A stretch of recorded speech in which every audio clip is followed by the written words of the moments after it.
Bharat pathology fully ultra modern computerise centre near petrol pump Lalganj Azamgarh.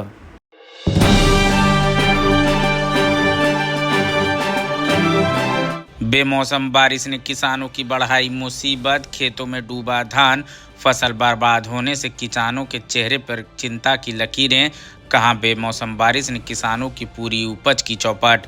Lalganj सहित पूरे जिले में पिछले 3 दिनों से हो रही लगातार बारिश ने धान की फसल के लिए कहर का रूप ले लिया है। मौसम की ये बेरुखी अब किसानों के लिए गहरा संकट बन चुकी है। खेतों में लहलहाती धान की फसल या तो गिर गई है या फिर पानी में डूबकर सड़ने की स्थिति में पहुंच गई है। जिन किसानों ने समय से धान की कटाई कर ली थी उनके लिए भी राहत नहीं है, क्योंकि कटे हुए धान कि पौधे खेतों में पानी में भीगकर खराब हो रहे हैं। गांव में किसानों की आंखों के सामने उनकी मेहनत की पूरी फसल तबाह होती दिख रही है। भारी बारिश के चलते खेतों में जलभराव की स्थिति बन गई है। कई जगहों पर खेतों में इतना पानी भर गया है कि अब फसल बचाने का कोई उपाय शेष नहीं रह गया है।